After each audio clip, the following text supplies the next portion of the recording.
Los rojos y blancos ganen o pierda, siempre cantan así.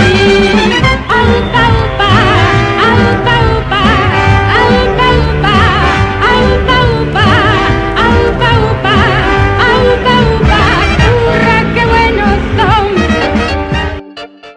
Muy buenos días, tardes o noches. Empezamos una nueva temporada de Cultura en Rojo y Blanco. Creo que esta ya la octava temporada, se dice pronto. Empezamos antes de la pandemia haciendo el podcast de manera presencial. Después ya sabéis lo que ocurrió. Nos tuvimos que encerrar y le cogimos el gustillo a esto de quedarnos en casa y hablar a través de Zoom. Y como os digo siempre, pues Cultura en Rojo y Blanco, como dice Juana en uno de los contertulios habituales de este podcast, no es un podcast sobre el Atleti. Es de gente de Atleti que hace cosas que molan, básicamente. También hablamos de fútbol, pero poquito. No vaya a ser que nos vayamos a contaminar de la gañanería general que campa por algunas redes sociales. Que no digo yo que hablar de fútbol sea de gañanes, ni mucho menos, porque es una de las cosas que más me gusta y me interesa, pero el problema son las opiniones, como debatíamos antes aquí off the record, sobre lo que tiene la gente sobre fútbol y en general sobre la vida. Y para empezar esta nueva temporada he traído a un invitado que tiene una cuenta de Twitter que se llama Doctor J, Juanjo de Acaz. Juan José Sánchez Carrasco, ¿no? Lo digo bien, ¿no? Lo Eh, dices bien. Profesor de historia, doctor en historia medieval, profesor en la pública, ¿no? Y, Ujú. y como decían en el 1, 2, 3 antiguo, residente en Málaga y del Atleti. O sea que, ¿cómo se come esto de un medievalista que es profe en Málaga y del Atleti? ¿Cómo se ha dado esa paradoja del espacio-tiempo? Pues te comento, soy del mundo, ¿no? Como se suele decir, criado en Málaga, pero raíces madrileñas y extremeñas, Ah, ¿vale? vale, sí, sí. Entonces, la historia comienza con mi familia, tanto paterna como materna, ¿vale? Tres de mis cuatro abuelos son extremeños, que con el éxodo rural a partir de los final de los 50, pues terminaron en Madrid, Ujú. ¿vale? Entonces, por un lado, mi abuelo Delfín, en paz descanse, que es el que me inculcó por la pasión por el Atlético de Madrid, pero de forma indirecta, y me explico. Mi abuelo era muy Anda. madridista, pero de esos madridistas antiguos que iban al Metropolitano, porque era más barato que ir al Bernabéu, Sí, de sí, sí. hecho, ellos vivían en Ciudad Pegaso, final de calle de Alcalá, Claro, sí, porque sí, él lo conozco. trabajó en la Pegaso. Entonces, por lo visto, un amiguete del barrio trabajaba de portero en el Metropolitano antiguo y los colaba. Y lo colaba, claro, Y los claro. colaba. Entonces, claro, a mí me contaba muchísimas cosas de Metropolitano antiguo. De hecho, tenía el chiste, que todavía me imagino que está entre los chascarrillos de los atléticos veteranos, sobre la senda de los elefantes, que era que cuando el Sí, Atlético sí. de Madrid perdía en el Metropolitano antiguo, pues había un descampado por el que iban hasta el metro, que me parece que era el de Cuatro Caminos, ¿no? Sí, sí, debería ser Cuatro Caminos entonces, sí. Y que iban todos pues allí muy, muy ojerosos. Entonces, Claro, pues claro, a mí de pequeño me llevó al Bernabéu y tuvo el error de llevarme a Calderón. claro. Claro, a mí como niño, pues me gustó el Calderón, no me gusta el Bernabéu. Claro, claro, normal, normal. Es que Sí. eso, yo creo que una de las cosas que tienen en común casi todas las personitas que pasan por aquí a hacer el podcast es ese primer recuerdo de haber ido al Calderón, ¿no? Gente de nuestra generación, más jóvenes, que han crecido con el antiguo Vicente Calderón, ese césped tan verde, esos colores tan vivos que te llamaban la atención siendo pequeño, pues inmediatamente te quedabas un poco prendado, ¿no? Del ambiente, del campo, y eso que entonces no había tantas camisetas en la grada como hay ahora, ¿no? La gente iba vestida de calle con alguna bufanda y tal, pero aún así el ambiente era increíble, joder, pues bonita historia. O sea que tu abuelo vivía en Ciudad Pegaso.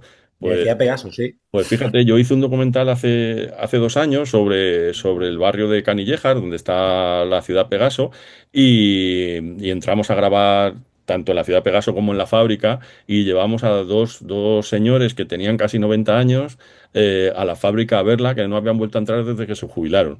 Y Ujú. bueno, emocionados los hombres ahí llorando, que eran de la Atleti, además, los dos, y emocionados, llorando, diciendo que podían comer, claro, pues la máquina, la fábrica ahora es un prodigio de robotización, es increíble. Lo que pasa es que dice, ahora se puede comer sopas aquí en el suelo. En mi tiempo esto era tremendo porque hacíamos las piezas una a una. Claro, ahora solamente montan, pero entonces era fundirlas, hacerlas enteras, hacer el camión. O sea, el camión entraba hecho una barra de hierro y salía el camión entero. Era increíble, muy, Y muy luego, por desgracia, con la falta de medios de protección de la época, porque al claro. final, tanto mi abuelo como muchos compañeros terminaron muy cascados de la Claro, fábrica. De hecho, él sí, sí. terminó padeciendo enfermedad pulmonar por la Claro, cantidad de productos químicos que había inhalado durante su época laboral.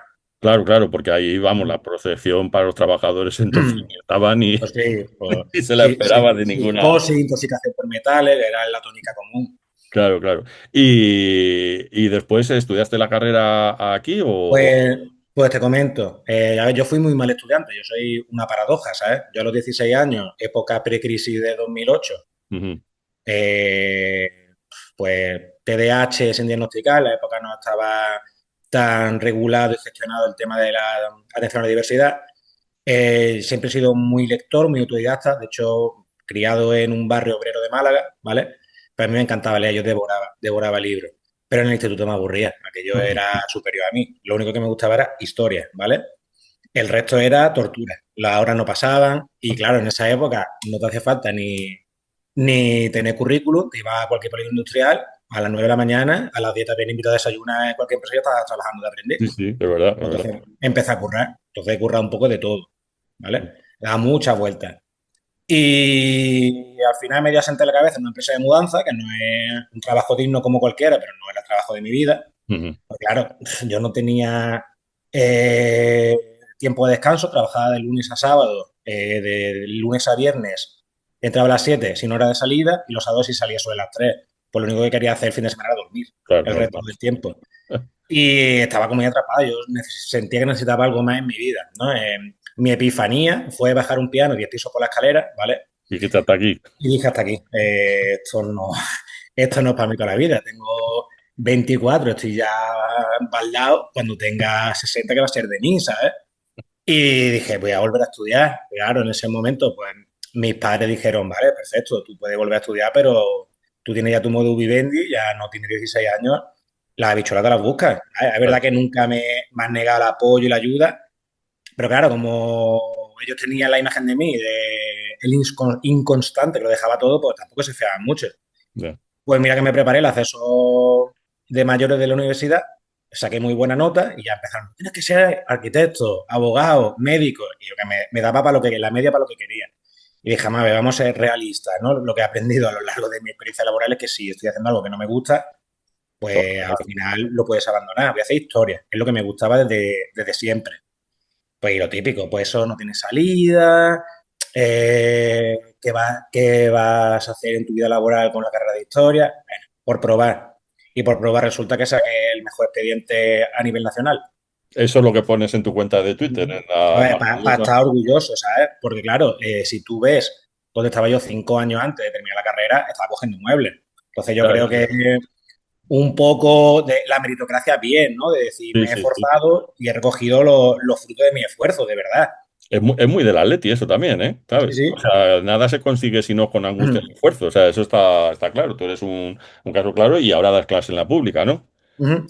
Entonces, en esa época, bueno, sigue ahora a los que sacan muy buen expediente en su carrera, Mm, el Ministerio de Universidades de la época, que no sé cómo se llama ahora porque lo cambia cada legislatura, te da la opción de un contrato que se llama FPU, antes era beca, ahora es contrato, ¿vale? De ujú, hecho, mucho apoyo a mis compañeros por la precariedad de cómo está la situación de la investigación en España y te ofrecen 4 años de contrato que estás dando clase como profesor de universidad mientras haces tu investigación doctoral, mientras haces la tesis, ajá. ¿vale?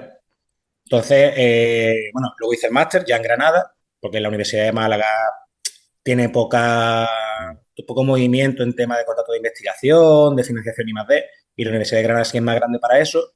Me fui a hacer allí un máster de investigación y ya me quedé allí. Estuve 5 años vinculado a la Universidad de Granada, ¿vale? Ahí estuve de profesor, hice mi tesis y luego estuve con algún contratillo. ¿Qué pasa? Que hay que comer. Claro, claro. Entonces, el tema de la investigación es posiblemente una de las carreras más duras que en este país, por falta de financiación y por falta de oportunidades. Y al final es una cosa curiosa, porque el investigador predoctoral, una vez ha hecho la tesis, puede tener una entidad mixta, pública-privada. O sea, tú puedes estar trabajando en una universidad que es pública, pero la Ujú, financiación puede ser externa. claro, O claro. depender de que el ministerio de turno haya dado algún tipo de subvención a algún grupo de investigación o la universidad. O que la universidad te pase contrato de jóvenes investigadores, pero al Ujú. final hay mucha gente y pocas oportunidades. Y luego es un mundo muy ingrato, José Manuel, porque se ha instaurado una papercracia, ¿vale? Que básicamente es hacer currículum de forma enfermiza, sin ningún tipo de descanso, vacaciones, hacer currículum, hacer currículum, hacer currículum, a ver si te sale alguna oportunidad laboral, donde sea.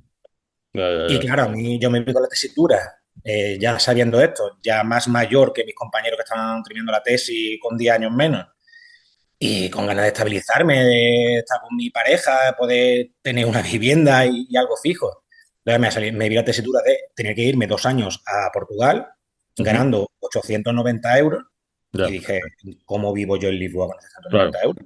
Y luego sin ningún tipo de garantía de estabilización al volver a España, claro. que igual me podía salir una ayudantía en Valladolid, en Zaragoza o en cualquier otro sitio. Y dije, bueno, pues voy a probar en secundaria, porque a mí lo que me gusta realmente es la docencia, ¿vale? Sí, El sí. tema de investigación me gusta, sigo investigando, pero ya sin ningún tipo de presión. Ya, Publico ya, cuando me claro. interesa y lo que me interesa. Pero tú fíjate que esto es una cosa que hemos hablado algunas veces por aquí, el problema que tiene España con la investigación en todos los campos, ¿no? Yo tengo un amigo que es astrofísico, ahora ya sacó la plaza en el Instituto de Astrofísica de Granada. El tipo estaba investigando, no, no sé exactamente qué, porque yo no soy científico. El caso es que él tuvo que irse a Holanda, terminó la investigación en Holanda y la aplicación que hizo en Holanda al final la acabó comprando el gobierno español, o sea, el Ministerio de Ciencia español, y la había hecho él y nadie se la había financiado aquí en España, ¿sabes? O sea, fíjate el pedazo de disparate que es que un tío que tiene la riqueza intelectual en España tenga que irse fuera para que después los españoles compren, el ministerio compre lo que ha hecho este tipo que lo podía tener gratis en tu propio país. Pero bueno, Sí, esto es lo que hay. Bueno, y entonces, ¿cuándo decides abrir esta magnífica cuenta de Twitter, la de Doctor J? Y bueno, y lo de Juanjo de Acat, yo que soy devoto de Sargón, eso porque imagino que era por eso, ¿no? ¿O qué? pues mira, te lo voy a contar. Tengo muy buena memoria, uno de mis virtudes, también tengo muchos defectos, como todo. Y esto fue, pues, mayo de 2012, ¿vale? Estaba en clase con un catedrático de 70 años, que es muy amena y muy divertida la cosa, y tenía varios compañeros de la carrera que ya tenían por aquella época Twitter, ¿no? En esa época se leía más que se escribía, o se escribía muchas Mm. tonterías de cervecita. Entonces me acuerdo que me animaron, obligaron a abrírmelo y me lo hice en clase, ¿vale? Y creo que mi primer tweet de la época, pues ahora fue algo así como, vaya tostón de clase que estoy dando de historia del arte románico o algo así. Y lo de Sargón de Akkad es sarcasmo, humor negro, ¿vale? Pues Sargón de Akkad fue el primer dictador de la historia. Efectivamente, Bueno, efectivamente. el primer dictador de la historia conocido, Conocido, ¿vale? conocido, sí, Que sí. dio un golpe de Estado. Entonces, pues el típico chiste sarcástico de historiadores. Sí, yo la verdad es que mi afición de la historia, igual que la de la ciencia, que son las dos cosas que más me gustan de este mundo, viene a través de la más absoluta heterodoxia. Quiero decir, yo empecé leyendo libros de ovnis y de la Atlántida. Y cuando tenía 13 años, y eso me fue llevando a la historia de verdad y a la ciencia de verdad, ¿sabes? O sea, fui poco a poco dejando toda esa purria, que las tengo por ahí, sigue siendo muy divertidas, y de ahí fui interesándome cada vez más por la historia. Asimov me abrió los ojos con los libros estos de la historia universal de Asimov, que son muy accesibles para gente que no tenemos formación, y de ahí ya, pues ya un apasionado, ¿no? Tanto de la ciencia como de la historia, que es algo que yo veo ahora. El otro día había un debate, y ahora entramos en materia. Había un debate, pues, hablando de las redes sociales y tal, de esta influencer que había salido diciendo que leer no te hace Ah, María mejor Pombo. persona. Sí, sí, María Pombo, que yo le pregunto a mi hija, que por cierto quiere ser arqueóloga, ya te lo digo, a ver Pues qué ya hablaremos le por damos. privado también qué directrices, porque vamos, yo soy también arqueólogo y mi pareja es arqueóloga, o sea Pues ya hablaremos, ya hablaremos. Que que... todo se polariza y todo se lleva al límite, pues empezaron a salirle ahí millones de haters diciendo, ¿esta cómo se atreve a decir todo esto y tal? Claro, la chica se expresa mal. Yo creo que lo que quería decir es que no hay que crucificarse, que no hay que flagelarse porque en un momento dado no te guste leer, porque yo conozco a cientos de amigos míos que han huido de la literatura y de la historia y tal a golpe de celestinazo, que decía un tipo Bueno, que conozco, ¿no? Entonces a todo el mundo le llega o no te llega, pero no tienes que... O sea, lo peor es la impostura de tener una librería como esa llena de libros y resulta que no te has leído ninguno, ¿no? Pues eso, ujú, eso yo considero que es mucho, mucho peor, pero lo que decíamos antes de grabar, ¿no? Un poco la tiranía de las redes sociales en la que todo es blanco o negro, no hay grises, ¿no? Es un poco esta historia. A ver, yo hablando de mi experiencia, a mí la lectura desde siempre, ¿vale? Aprendí a leer muy niño y devoraba todo, o sea, devoraba cosas que no eran acorde a mi edad. Celestina, pues sí, me obligaron a leerme la Celestina. Soy producto de la LOSE, pero proceso de Estado Claro, franquista. De hecho, a ver, nivel enfermedad, Cantar del Minocía a los 10 años y los milagros claro, de esta claro. señora de Gonzalo de Berceo, ¿sabes? Que no Ujú. entendía nada, pero bueno, aquello era muy Sí, sí. divertido, ¿sabes? Asimov me marcó mucho, ya a 12 años, me acuerdo que lo primero que leí de Asimov fue una serie infantil que se llamaba Norby, que Sí, era de un robot, de un robocito, sí. y ya luego fui leyendo cosas más serias, pero pillarme los pilares de la Tierra con 12 años y devorármelo, durarme 2 días, un verano de no dormir, ¿sabes? Ujú. Señor de los Sí, Anillos, la fantasía también me gusta mucho. Entonces, tienes razón en que no hay que crucificarse, no te gusta leer, ¿sabes? El problema es que vivimos en una sociedad que está tan eh, marcada por la inmediatez claro. que la gente se ha acostumbrado a un mensaje de 1 minuto y medio en TikTok y no te gusta sentarte a dedicarle 5, 6, 8, 10 horas a un libro. No, eso está claro, eso está claro. Sí, y es lo que tú dices, la cultura de la inmediatez. Y hablando Mm, de redes sociales, ha habido bueno, un debate que a mí me hace mucha gracia porque hablábamos también antes, ¿no? Que ahora todo el mundo opina de todo independientemente de tus conocimientos, ¿no? O sea, da igual que mm, tú seas técnico en aires acondicionados que de repente te crees un doctor en historia o cosas parecidas. Y todo mi respeto para los técnicos de aire acondicionados, que tengo amigos que lo son y son prudentes, ¿no? Pues ha habido una pequeña debate, polémica ahí con algunos tuiteros que se han cruzado tweets contigo acerca de esa del origen de España en realidad, ¿no? De la idea de España como país. Algunos quieren remontarse al Paleolítico Superior, en el que ya allí los homínidos que poblaban la tierra tenían la idea de formar un país con unas fronteras definidas como la que tenemos ahora y otros, mm, como tú, defienden bueno, que es una idea bastante más reciente de lo que la gente piensa, ¿no? Y que hay motivos para ello. Porque es que la confusión está en lo que se llamaba Hispania y lo que es España, mm. ¿no? Creo que ahí es un poco la confusión que tiene mucha gente, ¿no? Claro, es que este es un debate que no se va a solucionar jamás. O sea, Claro. pasando 100 años y seguiremos debatiéndonos en la no red esférica que será la red social dentro de 200 años, que será un chip implantado en el cerebro, y la gente seguirá por esto, porque no deja de ser un debate esencialista, ¿vale? Cuando alguien ve atacada su identidad nacional, pues reacciona con rechazo hacia ello y no te hace ni mejor ni peor español ni repartir en español, simplemente son cosas lógicas y demostrables. O Claro. sea, tú no puedes extrapolar un sentimiento nacionalista a una frontera definida utilizando terminología de materialismo histórico sin defender a Marx, ¿vale? Mm, Con una, ¿cómo se decía? Las ideas de la supraesfera, ¿vale? O ujú, sea, sí, eso no existía en la Edad Media. O sea, un claro. señor que vivía en León, pues era leonés, él se identificaba como sujeto al Foro de León, depende de dónde viviera, pues la jurisdicción, ya sea eclesiástica, señorial o de realengo, y era católico. Bueno, católico, que también existían ateos en la Edad Media. Hay muchos documentos del archivo de Inquisición, igual que un catalán, está hablando catalán como lengua materna hasta el siglo XIX, sin ser haber habla castellano, más allá de alguna élite burguesa porque lo Ujú, necesitaban.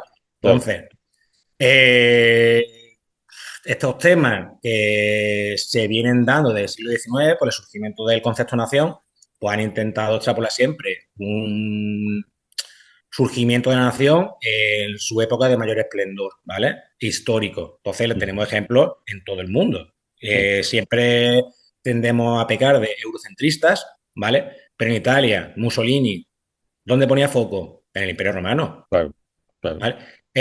La Alemania nazi, con su brigada de Por su investigación cosita, la paranormal, Nerve, sí, la pues Nerve y demás. descendían de los gigantes germanos, la raza arepuria. Eh, los franceses, pues Clovis, Clodoveo, Mm, los galos, ¿vale?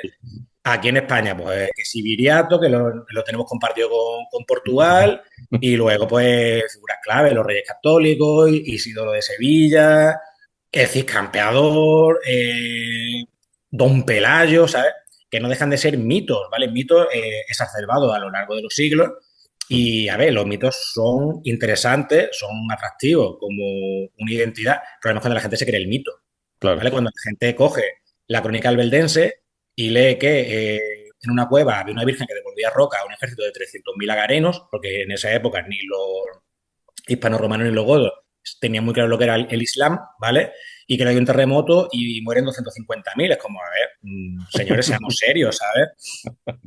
Pero bueno, yo creo que también la gente cuando leen en los textos de San Isidoro de Sevilla y tal, lee lo de Hispania, pero eso denominaba la región, o sea, era como un Claro. ambiente geográfico, ¿no? No, como igual que podías hablar de Mauritania o Libia, que algunas veces se ha hablado de África entera como ese territorio, o como Catay, la China lejana, ¿no? No representaba una unidad política en ningún caso, ¿no? Es simplemente la denominación de una región que se llamaba así, que al final tampoco se ponen muy de acuerdo los historiadores que de dónde viene, si es país de conejos o de lo que fuera, Sí, ¿no? también decían de Damanes, que era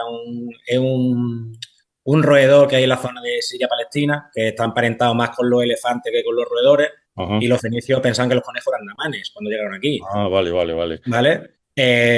Volvemos a lo mismo.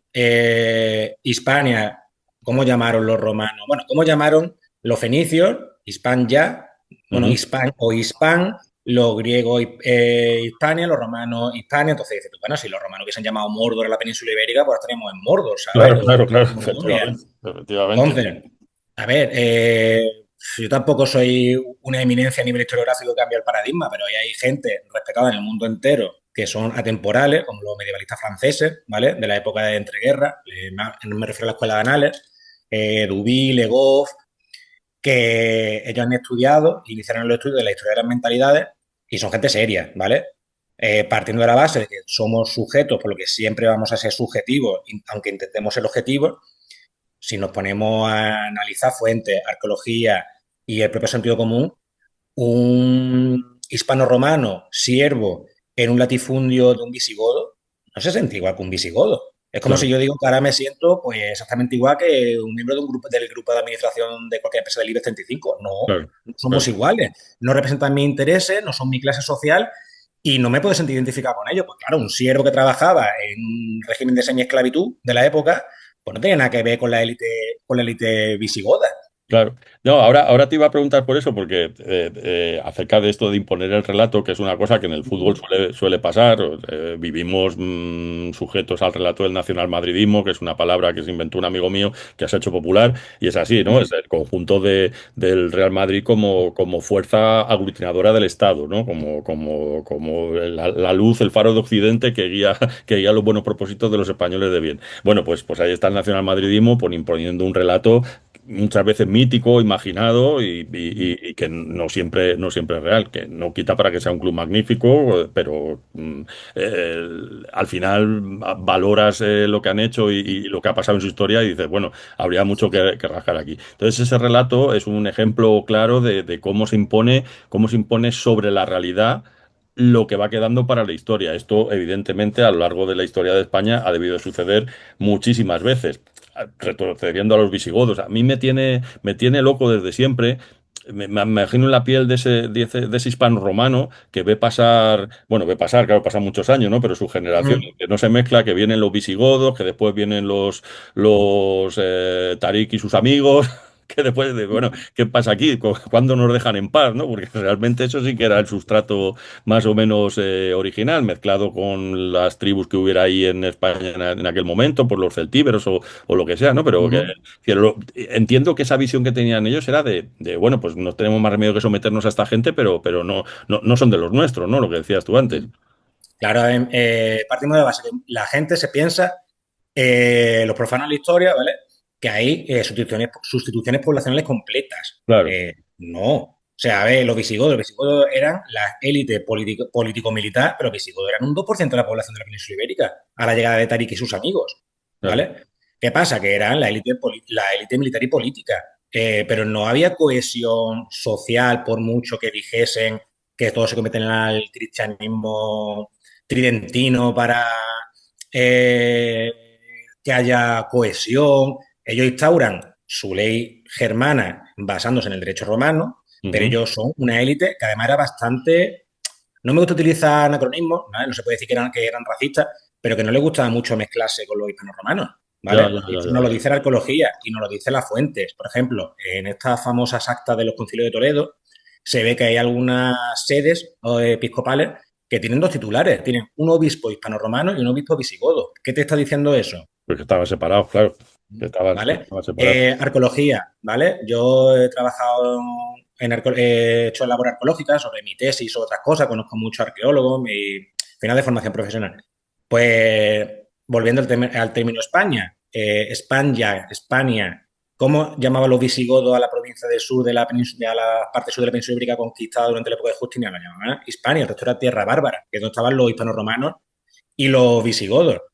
Ahí había asentamientos, había guarniciones, hubo gresca entre los visigodos y los bizantinos. Hay asentamientos hispano-romanos, que muchos vienen de ciudades romanas, que incluso muchos vienen de ciudades íberas, ¿vale? Que estaban bien posicionadas, porque la gente ha sido pragmática siempre, ¿vale? Y se crea una serie de redes defensivas para tener controlada la frontera donde estaban asentados los bizantinos en el sur de la península. Ujú. ¿Dónde se están los soldados visigodos? ¿En las ciudades con los hispanos-romanos? No. Eran poblados fortificados ex novo, con su necrópolis para ellos. ¿Vale? Alejados o sea, fuera totalmente de lo que Se eran sabe que ciudades. evidentemente siempre hay matrimonios mixtos y siempre tiene que haber connivencia con las élites locales. Hubo élites locales hispano-romanas. El Ujú, caso más famoso son los Casios, los Banu Casi, hay ujú. Sí, en la cuenca del Ebro. Pero que hay gente que tenía pasta, siempre ha tenido pasta y jugaba en la esfera de poder, pero el hispano-romano está jodido siempre, ya, ¿vale? ya. Cuando llega Tarik y sus amigos y luego Musa, ¿qué pasa? No había cohesión. O sea, hubo muy pocos reyes visigodos que murieron de viejos. Se apuñalaban entre ellos constantemente. Ya. Entonces, hay teorías nuevas, interesantes. El famoso conde Don Julián, ¿vale? Que es un Ujú. investigador magnífico que es Carlos Martínez, que es bizantinista. Eh, no puedo asegurar porque no hay certeza, pero sí que ha indagado y él opina que Conde de Julián era el último reducto de la presencia bizantina Ah, claro. en África Tiene todo el y que, no, sentido, claro. y que no tiene más remedio porque además encuentra una carta él encuentra una carta en un archivo griego que habla del Comex Ilian, el conde Julián, ¿vale? Además Ujú. que dice que era de origen armenio. Y se sabía que había por ahí una familia que eran los Ilian, los Julianes. Entonces, pues él plantea la hipótesis de que no tiene más remedio que pactar con, con Tarik, Ujú. ¿vale? Que también fue bastante a su bola cuando llega a la península ibérica. Y en la fuente nos habla de que al conde Don Julián lo conocían, ¿vale? Pues no deja de ser una figura que ha tenido tratos con la élite visigoda y que, por ejemplo, en Carmona le abre la puerta para que entre y así se toma Carmona, Ya, claro. ¿vale? Sí, o sea que al final también a los hispanos romanos igual les daba un poco que se fueran los visigodos que se quedaran y que llegaran otros. O sea, al final Entonces, no eran su gente, ¿no? Por así decirlo. Eran poco madridistas, la verdad, que los visigodos. sí. Y luego no hay, yo te digo, pues, otra minoría, por ejemplo, los judíos. Judíos había en la época. Pues hay leyes antisemitas muy duras de Sisebuto, ¿vale? Que Ujú. incluso le quitaba a los niños a las parejas judías para educarlos en el cristianismo, ¿vale? Para intentar, pues, un tipo de conversión forzosa, ¿vale? Que tampoco no es la Edad Media. De hecho, se habla que los judíos celebran la llegada de los musulmanes a algunas ciudades como Granada, ¿vale? La Iliberis de la época. Y luego la gente se piensa que tras la conquista musulmana, pues llegan 2.000 millones de menas, ¿vale? Y se puebla la península ibérica de gente que viene del norte de África y de Arabia. Tampoco es así. Si es que está demostrado, la mayor parte de la población hispano-romana se va a terminar convirtiendo en el Islam a lo largo de varias generaciones para pagar menos impuestos. Claro, fue una cuestión económica nada más. Y las élites visigodas, que van a ser los muladíes, pues van a mantener su estatus. Tenemos el famoso conde Teodomiro, ¿vale? Ujú. Entre Murcia, Alicante y Almería, que tiene un inmenso predio que se queda a él. Y luego tenemos a los propios hijos de Pitiza, Artobás, ¿vale? Que te dice la fuente que le dan la nueva autoridad musulmana, pues 300 aldeas para que las gestione.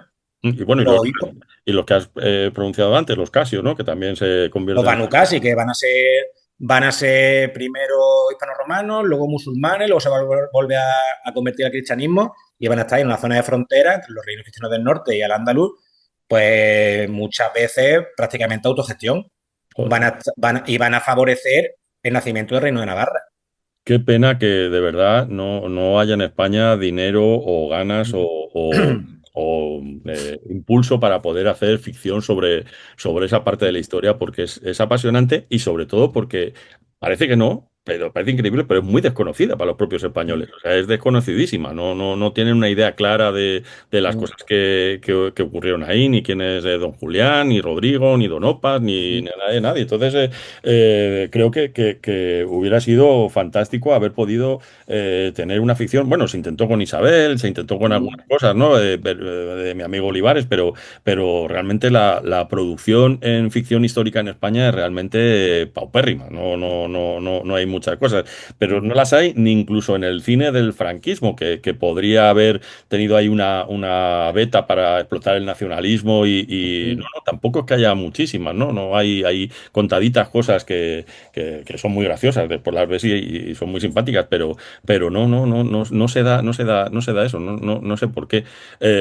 Y tú que eres experto en la Edad Media, ahí lo pone medievalista, ¿cuál era la vida normal de un... Hay varios mitos que también durante este verano y el verano pasado se han ido debatiendo en Twitter, pues eso, primero la cuestión de si la Edad Media fue una época tan oscura culturalmente como tiene el inconsciente colectivo de la gente, si fue así, si en Europa fue un auténtico apagón después de la caída del Imperio Romano, y después un tema muy gracioso que sale recurrentemente, si se lavaban o no se lavaba esta gente, si olía o no olía mal. Acláranos eso, por favor, porque Vale. me parece muy A interesante. ver, el término peyorativo que se ha empleado en la Edad Media es posterior, ¿vale? Viene durante el Renacimiento. Claro. Entonces, claro, ellos hablaban de todo lo anterior al Renacimiento como una época oscura, una época de incultura, una época de que no había luz ni color.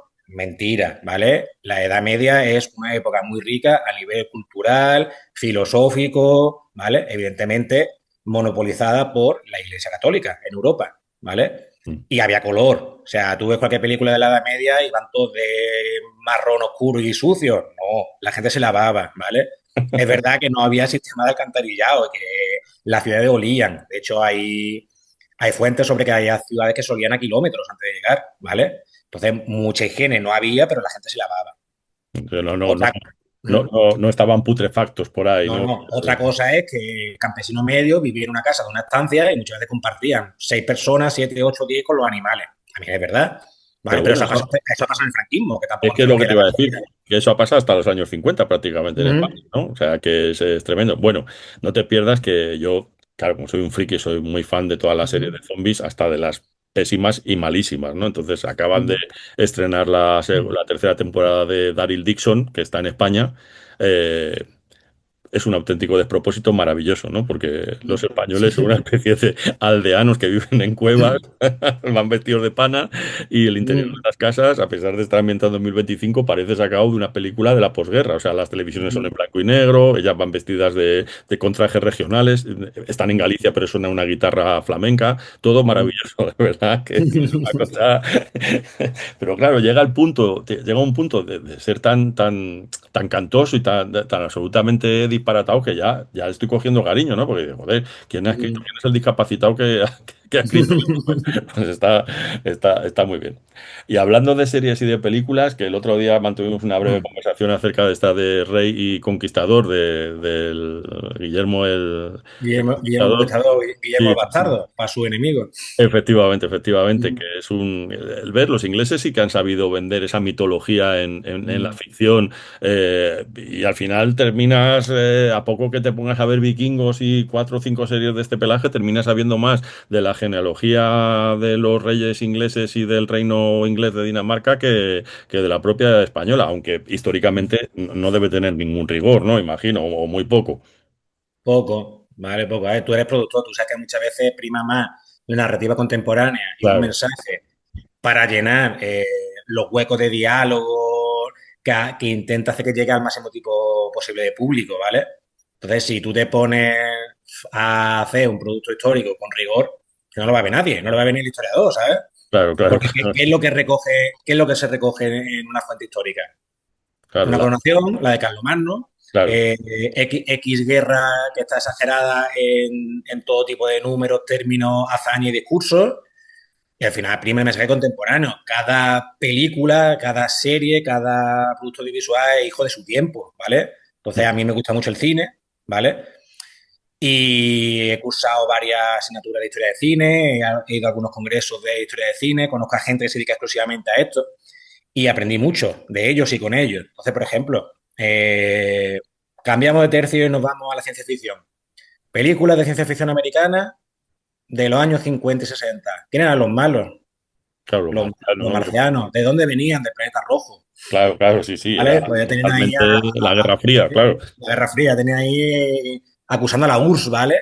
Y, y así todo. Entonces, nunca vas a hacer una película o una serie histórica que agrade a los historiadores o que le guste a todos, ¿vale? Se entiende las licencias. El problema es cuando metes cosas absurdas, ¿vale? El otro día comentaba con Rocío Martínez, una chavala maravillosa en Twitter, ¿vale? Que además sabe muchísimo sobre el tema del ius prima noctae, el derecho a que el señor feudal disfrutase de la novia en su noche de boda. Eso El es un derecho de invento de pernada, vamos. Igea. El El derecho derecho de de pernada. pernada. Eso es mentira. Eso Y no eso ha ocurrió calado nunca. en la psique colectiva gracias a Igea. Ajá, o sea, eso no ocurrió nunca. Bueno, no, No. bueno, Otra ocurriría si cosa es ocurriera que un el señor bruto. feudal Claro, no dijese, oh, esa moza me gusta y la violase. Eso ha pasado también ya, ya, con los ya. señoritos terratenientes hasta hace 3 días, ¿sabes? Pero eso de decir, me presento en la boda y vengo a ejercer mi derecho como señor, eso es mentira. ¿Y hay alguna peli que tú veas que dentro de esas licencias de ficción para aligerar la trama o que hacerla más entretenido te guste especialmente por su rigor? Bueno, una de esas, te voy a pedir una de esas y otra que a ti te guste porque te guste, Venga, básicamente. empezamos. Una que me guste porque me guste. Me gusta porque me gusta Reino de los Cielos de Ridley Scott. Eso Ah, sí, a mí la también. versión extendida, que gana muchísimo como película, Muchísimo, muchísimo, sí, sí. ¿vale? Sí, porque deja muchas cosas Eh, explicadas que en la versión normal no explica y hay unos saltos ahí que dices, pero ¿esto qué pasa? Sí, sí, sí, sí. rigor tiene poco, ¿vale? El señor Valiant de Evelyn tenía como 60 años, Mm. ¿vale? Y evidentemente pues que darle una narrativa contemporánea, una trama que, de crecimiento de personaje, ¿no? Como si fuese un shonen de terminología manga, ¿no? Sí, sí, sí. De crecer y mejorar frente a los desafíos. Me gusta esa película, tiene algo que me gusta, ¿vale? Y luego tiene un mensaje que ahora dirían que es muy woke, ¿no? Todas estas nuevas generaciones, pero que es verdad, que se ha podido convivir en Tierra Santa sin ningún tipo de problema por religión. Pero claro, como somos humanos, tenemos que matarnos entre nosotros por cualquier cosa, pero se ha podido hacer. Bueno, el Hohenstaufen, el Federico II, lo consiguió, ¿no? Llegó ahí, hizo un pacto con los musulmanes, le entregaron Mm. Jerusalén. Eso da para otro podcast, ¿eh? Este señor, que las crónicas lo describen como calvo, miope y afeminado porque no se hubiese pagado 2 drígenes en un mercado de esclavos, ¿sabes? Así describen al emperador, que luego fue excomulgado por el Papa. Pero sí, sí, sí, la famosa guerra está entre güelfos y gibelinos, ¿no? Ujú, Pero ya a mí me parece un personaje súper, súper interesante, ¿ves? ujú, Ahí también llegué a esa parte de la historia, llegué por un bestseller, por Peter Berlin y toda la ujú, saga esta del Grial, que ujú, yo iba leyendo, digo, esto cada vez es más mierda, ¿sabes? Esto no estoy ujú. diciendo, pero claro, los personajes se te quedan y después ya vas leyendo sobre los personajes reales, sobre los hechos históricos, ¿no? Pero bueno, por eso te digo que muchas veces una cosa te lleva a la otra. Pero este es un personaje muy curioso y muy interesante que de alguna manera era vilipendiado por los suyos y como bien visto por la parte contraria. Es un tipo interesante. Bueno, y históricamente, eh, es- Pel- esa es la que me has dicho antes, la que te gusta. Históricamente, ¿cuál es la que te...?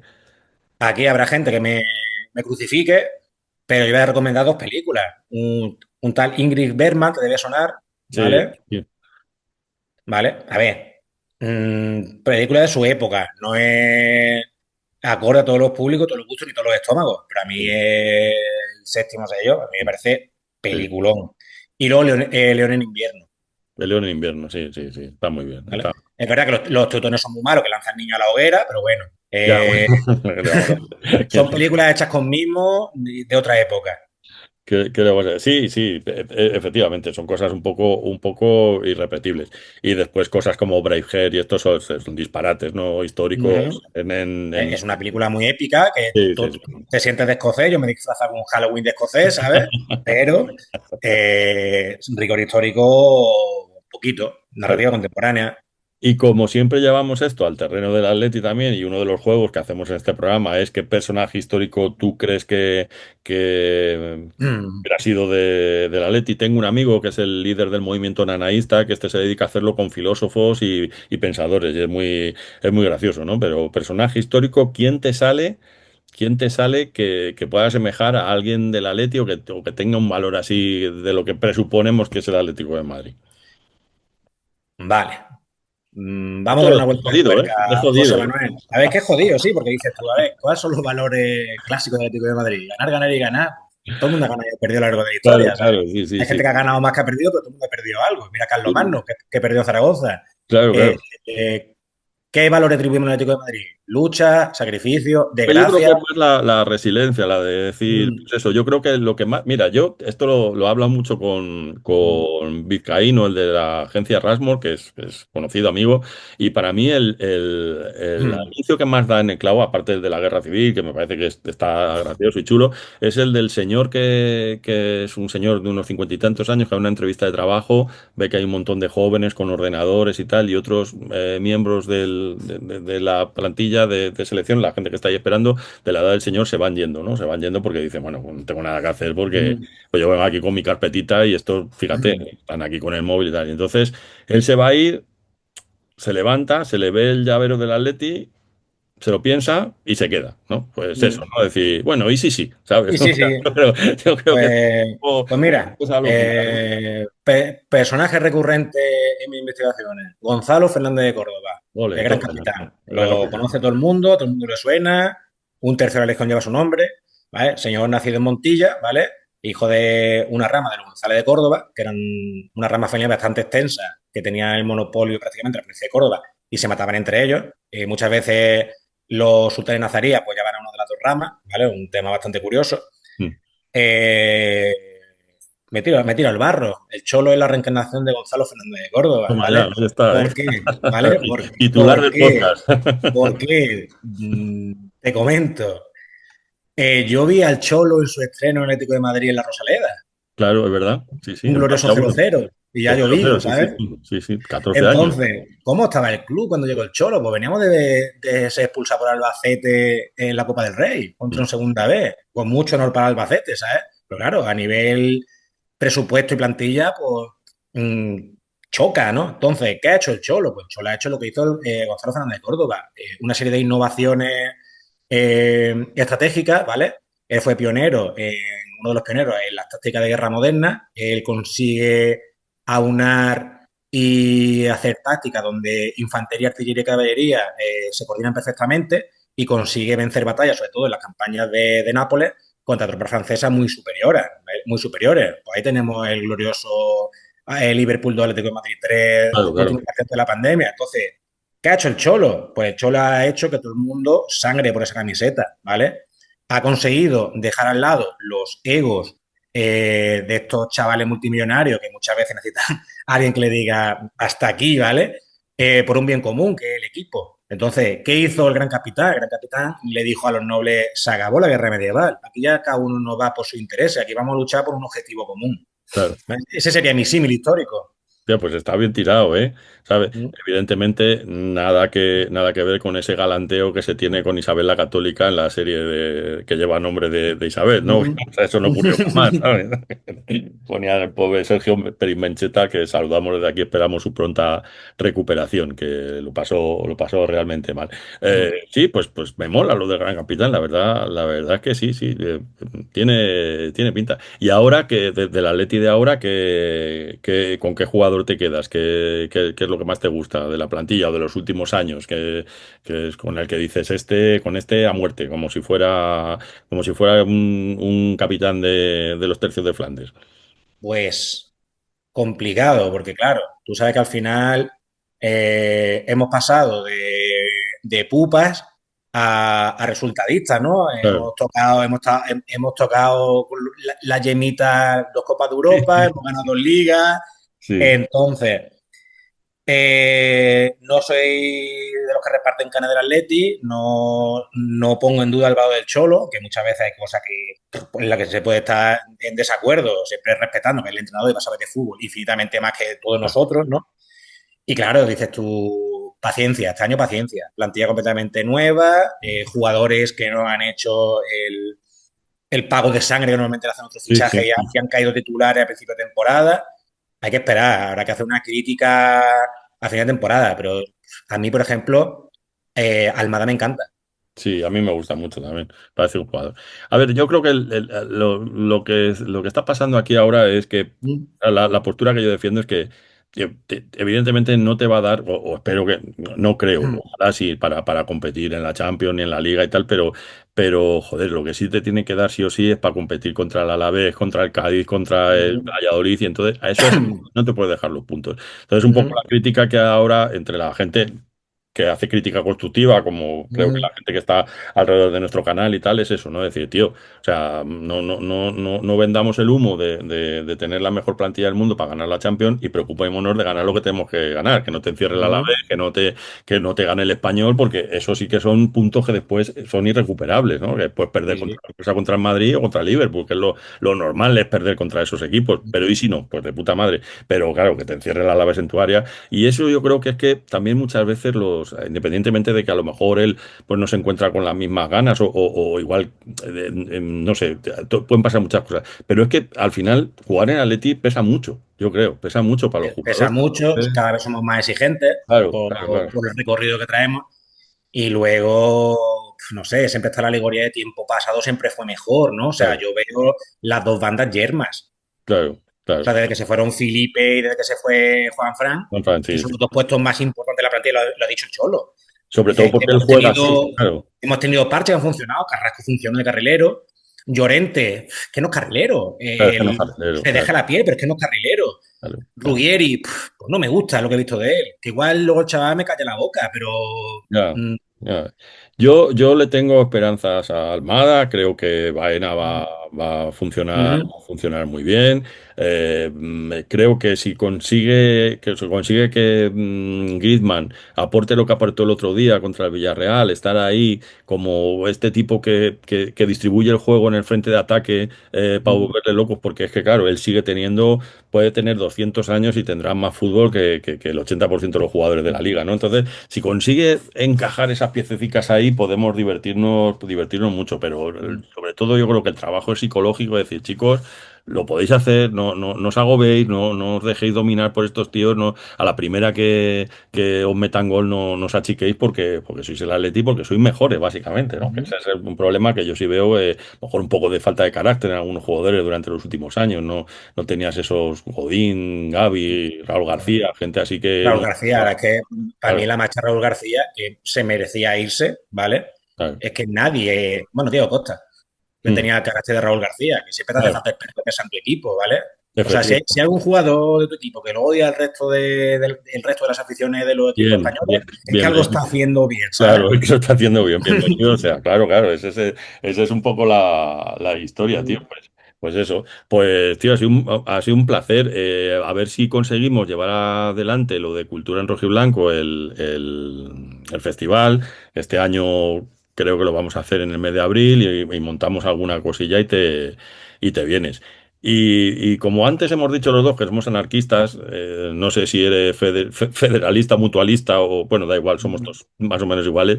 Me hace mucha gracia una cosa que le oí a Varoufakis hace tiempo, ¿no? Esa teoría de que vamos hacia una especie de tecnofeudalismo, repetir otra vez la misma, que esto de la democracia desgraciadamente se nos va a acabar y vamos a acabar volviendo otra vez a la Edad Media con los señores feudales, pero de compañías tecnológicas, un poco rollo la serie de De Alienware, ¿no? alguien, Cinco corporaciones dominando el mundo. Tú eso, amigo anarquista, ¿cómo lo ves?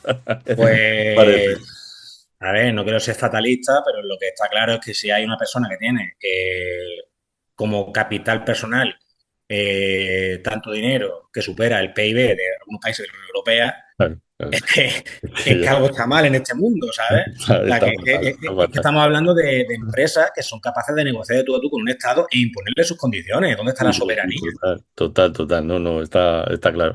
No está mal tirada la serie esta, ¿eh? Bueno, Ujú. bueno, no está mal. Yo que también te gusta la ciencia ficción y la fantasía y eso, y bueno, yo que soy muy friki lo veo por obligación todo, bueno, me estáis sorprendiendo. Me gustan mucho los bichicos que salen y todas esas Sí, cosas. han cogido cosillas de los cómics de los Sí, que salieron después de Alien 1 y Alien 2, sí, ¿vale? de la editorial Finales Dark 70, House, principios de los esta, 80. sí. Sí, Ujú. está bastante bien. Y después una cosa que yo, lo que no puedo es con las series del Señor de los Anillos, macho, yo es que Yo lo llamo los anillos del SIDA, ¿sabes? es una cosa tremenda, tío. O sea, es que todo es tan absurdo, ¿no? O sea, pero no Ujú, paran a pensar 10 minutos en si las cosas que ocurren son lógicas o no. Se ujú. cargan todo el legendarium de este hombre así por la cara. Es lamentable. O sea, a ver, igual tenemos mitificados El Señor de los Anillos por ser una lectura de juventud que te impresiona tanto, ¿no? Que te mete en ese mundo fantástico y épico, que después igual lo relees y no te da la misma sensación, ¿no? Yo siempre que veo las películas me siguen gustando igual que la primera vez, ¿no? Pero esto es indignante, o sea, esto es para colgarles de un pino, macho, o sea, no, no. Yo el Señor de los Anillos lo releo cada año y algo, ¿vale? Creo que posiblemente el libro que más he leído. Y para mí tiene la misma magia que cuando lo leí con 10, 12 años. De hecho, tengo unos recuerdos de estar leyendo La Comunidad del Anillo cuando están en Moria, Mm. una noche de verano, pasando miedo por ellos, angustia, los Claro, pelos de sí, sí, punta, sí, sí, ¿sabes? sí, sí. Que es otra cosa. Es verdad que, a ver, que la forma de escribir de Tolkien tampoco es acorde a todos los públicos. O No, no. sea, tú coges a un chaval que está viendo vídeo de TikTok de 30 segundos, un minuto y medio, y ves 2 páginas describiendo un arbusto, pues dices, ¿esto qué es? Claro, claro, ¿Vale? esto no Pero, tiene sentido para él, ¿no? ¿No? pero está ahí. Y luego la serie de los Anillos del Poder, malísima. Pero Vale. malísima. La fotografía es muy bonita, ¿vale? Eso Sí, sí. sí, Pero, sí. pero a nivel que tiene errores de guión. Errores muy serios de guión. Tiene agujeros enormes y hay, Ujú, hay un tipo muy gracioso, un argentino, que se llama, ya te lo pasaré, Mil y una ideas, es un tío que sale con un croma verde, pero con nada, o sea, ujú, sale con la pantalla verde, con un traje negro, es un chaval joven y una corbata negra, y yo veía los capítulos por ver la crítica que hace después, ¿no? Porque son ujú, desternillantes, ¿no? Y tiran ahí una piedra y qué casualidad que bloquea el río y entonces ya no pueden pasar los orcos y no sé qué, es muy, muy, muy, muy, muy, muy, muy gracioso. Pero es una pena porque realmente había mucha expectación para continuar el legado de esa magnífica, ese universo con el que hemos crecido muchos de nosotros y que no sabemos casi más la geografía de la Tierra Media que de algunos continentes de verdad, ¿no? Y bueno, pues ha sido una decepción enorme, la verdad que sí. Pero bueno, te emplazo a que hagamos otro, pero hablando de fricadas de estas de fantasía y ciencia Lo que ficción. quiera. Ahora después te mando una foto de mi biblioteca friki, ¿vale? Vale, vale, vale. Eso está hecho. Te voy a mandar, no sé si lo conoces, yo lo tengo por ahí por internet descargado, una continuación del Señor de los Anillos que escribió un ruso, pero desde el punto de vista de los orcos. ¿No la conoces? A ver, sí, el discurso de la otredad, que claro, nadie se piensa que los pueblos orcos lo único que querían era tener un sitio próspero y industrializar, ¿sabes? Neutralizarse, Que claro, claro. nadie piensa en los orcos y en sus inquietudes. Nadie piensa en esos pobres diablos, la verdad que no. Bueno, Juan José, oye, muchísimas gracias. Estaremos en contacto, a ver si podemos hacer esa reunión en Madrid para la primavera y nada, seguirle en la cuenta de Twitter, Doctor J, Juanjo de Acad. Os vais a reír un montón, vais a aprender un montón de historia y además siempre con ese punto de que aquí este señor es atlético y bien atlético. Así que muchas gracias a todos. Nos escuchamos dentro de 15 días en el próximo capítulo y nada, hala, Forza Atleti. Adiós, adiós. Hasta luego.